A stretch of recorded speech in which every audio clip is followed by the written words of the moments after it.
In 2003, he summoned the country's oligarchs to a meeting in St. Catherine's Hall in the Kremlin. Масштабы коррупции в России, оцениваемые экспертами 4 организаций, приблизительно одинаковые. В районе 30 миллиардов оценивается долларов. Did not accuse him personally of corruption, and this is not how he took it. Yes, I did accuse his inner circle and him of creating a model that uses corruption as his backbone, and he told me that we too took part in creating that model. Putin reminded him that his oil company, Yukos, was facing tax problems. Надо отдать должное руководству компании ЮКОС. Она договорилась с налоговой службой, приняла все претензии и закрыла все проблемы, закрывает все проблемы с государством. Но как-то эти проблемы возникли. It was a veiled threat. В налоговую академию 4-5 человек идут. I did not argue with him. I said we may have started that, but we must be the ones to end it. Did I realize it would provoke Putin's displeasure? Of course it did. But I thought he would choose the European model, and I was not the only one thinking that, because it was obviously more beneficial for the country. The Kremlin had sealed his fate. He was arrested, his oil company dismantled, and divided among Putin loyalists. Russia's richest man would serve 10 years in a Siberian prison camp.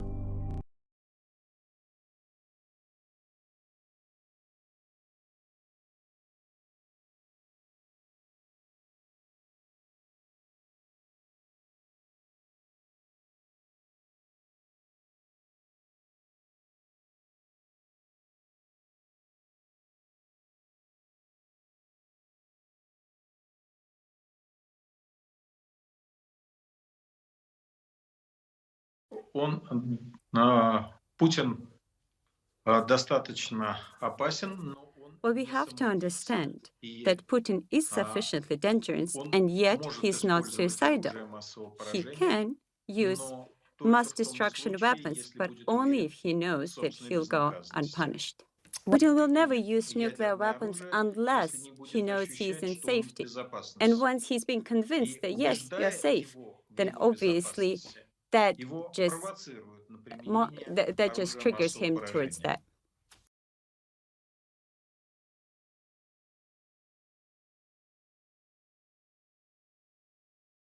Well, does a cleaner in your office, if she tells you or he tells you how to host a TV program, will you listen to them? Because that's all they are to Putin. They follow Putin's orders, and on Putin's orders, they can do things in the West. They have enough connections, they have enough money and enough communication tools. If we don't want a war, if we want to stop the war, we must try and influence these people and we must block all their channels.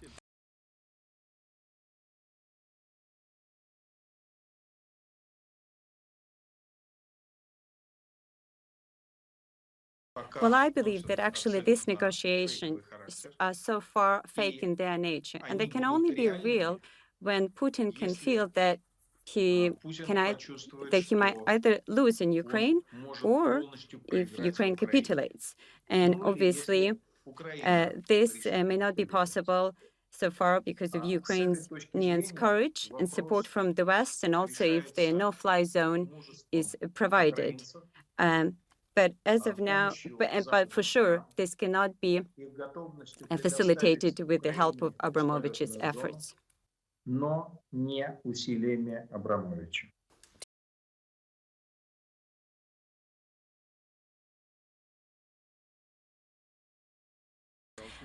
And if you want to test as to who they are to Putin, try to interview, come up to them with a microphone and ask them, is Putin responsible for war crimes? Is what Putin doing a war crime?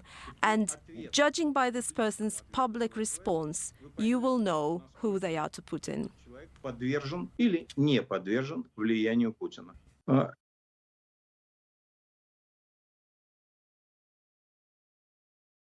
Это возможно. Yes, a coup is possible, and this has happened in Russian history before. But at the moment, Putin is able to project a fairly positive picture to the Russian population. When it becomes obvious that he is losing, and this will be if the West keeps up its support for Ukraine, if the West allows a no-fly zone in Ukraine, this will save lives. If Putin looks no longer a winner, if he starts looking like a loser, then a coup is possible. But based on the Russian history and the experience of Russian history, we may yet have to wait a few years. Нам ждать еще несколько лет.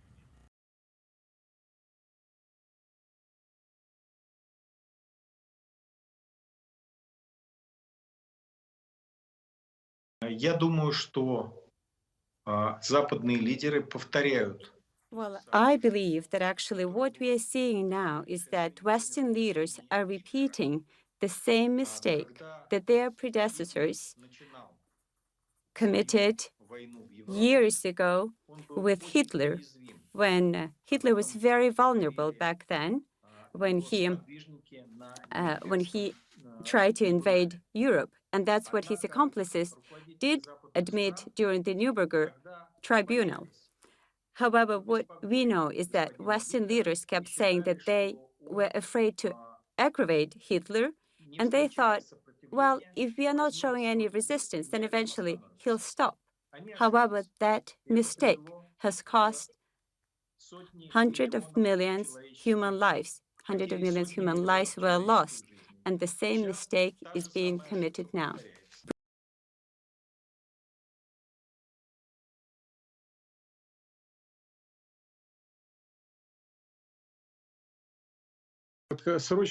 This will depend on the outcome of the war. Right now, Putin is clearly suffering a defeat, but he can, of course, still kill very many people. If the West continues to support Ukraine, his own defeat is inevitable. Putin will always be the enemy of America. But since the start of the war, his term in power has been reduced significantly.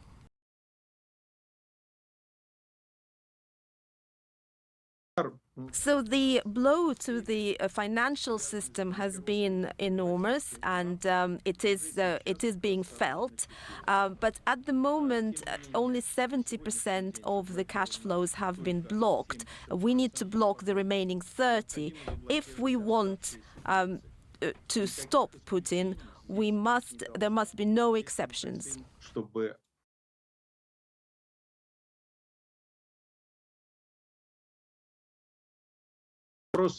This isn't a question of getting somebody down to their knees. We need to stop the war.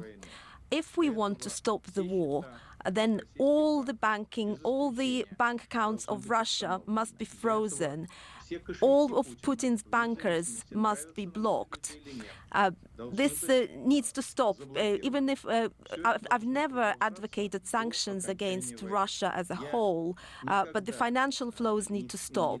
And yes, people will have problems. We will have problems, but these problems are incomparable to the problems of the people who are being killed and wounded.